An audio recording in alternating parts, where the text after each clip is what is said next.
പശ്ചിമ ബംഗാളിലെ തിരഞ്ഞെടുപ്പുമായി ബന്ധപ്പെട്ടുകൊണ്ടുള്ള വിശേഷങ്ങളിലേക്കാണ്. അപ്പോൾ ബംഗാളിലെ തിരഞ്ഞെടുപ്പിന്റെ ആദ്യഘട്ട പ്രചാരണം അവസാന ഘട്ടത്തിലേക്ക് എത്തുന്നു. ഏപ്രിൽ 23-ന് നടക്കാനിരിക്കുന്ന ഒന്നാം ഘട്ട വോട്ടെടുപ്പിന് മുന്നോടിയായി മുന്നണികളൊക്കെയും ചൂടേറിയ പ്രചാരണ പരിപാടികളിലാണ്. തുടർച്ചയായ 4ാം തവണയും അധികാരം നിലനിർത്താനാണ് മമതാ ബാനർജി ലക്ഷ്യമിടുന്നത്. BJPക്കെതിരെ രൂക്ഷ വിമർശനം ഉന്നയിച്ചാണ് മമതാ ബാനർജിയുടെ പ്രചാരണം. ശരത്ലാൽ നമുക്കൊപ്പം ബംഗാളിൽ നിന്ന് തത്സമയം ചേരുന്നുണ്ട്. Sarathlal, good morning. അപ്പം ആദ്യഘട്ട പ്രചാരണം അവസാന ലാപ്പിലേക്ക് എത്താൻ ഇനി കുറച്ച് ദിവസങ്ങൾ മാത്രമേ ഉള്ളൂ. അവസാന മണിക്കൂറുകളിലേക്ക് എത്തിയെന്ന് വേണമെങ്കിലും പറയാം. അതിനിടയ്ക്ക് അവിടെ പല നീക്കങ്ങളും ഒക്കെ നടക്കുന്നുണ്ട്. ഈ BJP മമതയെ കടന്നാക്രമിക്കുന്നു, മമത BJPയെ കടന്നാക്രമിക്കുന്നു. ഈ കുറേ നാളിന് ശേഷം നടക്കുന്ന ബംഗാളിലെ അതിശക്തമായ മത്സരം അതിൻ്റെ അവസാന ലാപ്പിലേക്ക് എത്തുമ്പോൾ എന്താണ് രാവിലെ തന്നെ ഞങ്ങളുടെ പ്രേക്ഷകരോട് ബംഗാളിൽ നിന്നും പറയാനുള്ളത് ശരത്ലാൽ? Good morning Sreelakshmi. ബംഗാളിൽ അതിശക്ത മത്സരം തന്നെയാണ്. ഗ്രാമഗ്രാന്താണ്. കേരളത്തെ പോലെ തന്നെ ഗ്രാമങ്ങളിൽ പോലും വളരെ വലിയ ചേരിതിരിവ് പ്രകടമാകുന്ന ഒരു തെരഞ്ഞെടുപ്പാണിത്. കാരണം ശ്രീലക്ഷ്മി അല്പം മുമ്പ് സൂചിപ്പിച്ച പോലെ തന്നെ മമതയെ മാറ്റാൻ അരയും തലയും മുറുക്കി തന്നെയാണ് BJP രംഗത്തിറങ്ങിയിരിക്കുന്നത്. ഇപ്പോൾ ഞാൻ നിൽക്കുന്നത് മാൾഡ എന്ന സ്ഥലത്താണ്.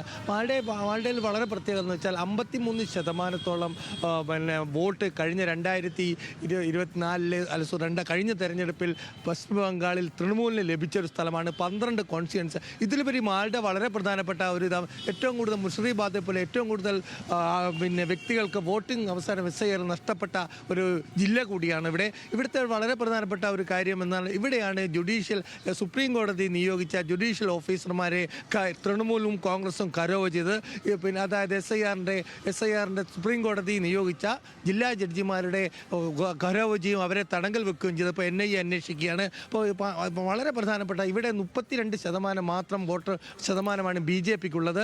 അതുകൊണ്ട് തന്നെ നമുക്ക് പറയാൻ കഴിയുന്നൊരു കാര്യം, ഈ തെരഞ്ഞെടുപ്പിൽ വളരെ ശക്തമായ വിധി നിർണ്ണയിക്കുന്ന ഒരു ജില്ലകളിൽ ഒന്നാണ് മുർഷിദാബാദ്, അതേപോലെ മാൾഡ ഇത് രണ്ടും കൂടി ചേർന്ന് കഴിഞ്ഞാൽ 24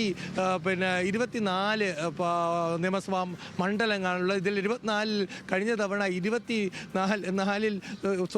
44 ക്ഷമിക്കണം 44 12 അവിടെ 22 44 മണ്ഡലങ്ങളുണ്ട്. ഇതിൻ്റെ സമീപ പ്രദേശങ്ങൾ മുസ്ലിം സമുദായത്തിന് വളരെയധികം സ്വാധീനമുള്ളതാണ്. 38% മുതൽ 46% വരെ മുസ്ലിം വിഭാഗക്കാർ താമസിക്കുന്ന അല്ലെങ്കിൽ നിയമസഭാ മണ്ഡലങ്ങൾ ഈ മണ്ഡലത്തിലുണ്ട്. അതുകൊണ്ട് തന്നെ ഇവിടെ തൃണമൂലിനെ സംബന്ധിച്ചിടത്തോളം വളരെ ശക്തമായ മത്സരമാണ് തൃണമൂൽ നേരിടുന്നത്.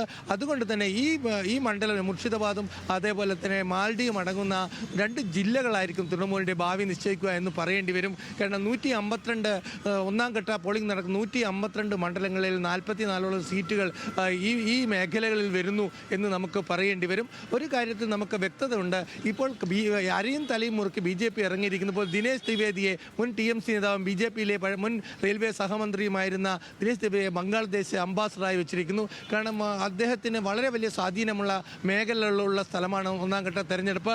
അതാണ് അദ്ദേഹത്തെ അംബാസഡറായി. കാരണം മോദി സർക്കാർ ആദ്യമായിട്ട് ഒരു രാഷ്ട്രീയക്കാരനെ മറ്റൊരു രാജ്യത്ത് അംബാസഡറായി നിയമിക്കുന്നത് IFS കാരെ മാത്രമായിരുന്നു നരേന്ദ്രമോദി സർക്കാർ അംബാസഡറായി നിയമിച്ചത്. രാഷ്ട്രീയപരമായി തന്നെ ബംഗാളിൽ വോട്ടിന് വേണ്ടി തന്നെ ദിനേശ് ത്രിവേദിയെ അംബാസഡറാക്കി എന്നതാണ് ഏറ്റവും വലിയ ഒരു നീക്കം. അതുപോലെ തന്നെ വനിതാ സംവരണം വളരെ വലിയ രീതിയിൽ BJP പ്രചരണമാകുന്നുണ്ട്. എന്നാൽ തൃണമൂൽ ഒന്നും വിട്ടുകൊടുക്കാൻ തയ്യാറില്ല. തൃണമൂലിൻ്റെ ഏറ്റവും പ്രധാനപ്പെട്ട തൃണമൂലിൻ്റെ ഒരു ശക്തി എന്ന് തന്നെ പ്രവർത്തകരാണ്. വളരെ മിലിറ്റൻ്റായ കേഡർ സ്വഭാവമുള്ള പ്രവർത്തകരുള്ള പാർട്ടിയാണ് തൃണമൂൽ വെസ്റ്റ് ബംഗാളിൽ. അത് മാൽഡയിലായാലും മുർഷിദാബാദായാലും മുസ്ലിം സമുദായത്തിൻ്റെ പിന്തുണയും തൃണമൂലിൻ്റെ. നരേന്ദ്രമോദി സർക്കാർ ഹിന്ദു സർക്കാരാണ് എന്നൊരു പ്രചരണമാണ് മുസ്ലിം മേഖലകളിൽ തൃണമൂൽ നടത്തുന്നത്. ഏതായാലും വളരെ വലിയ ഒരു മത്സരത്തിലേക്ക് കാര്യങ്ങൾ പോകുന്നു സേതു.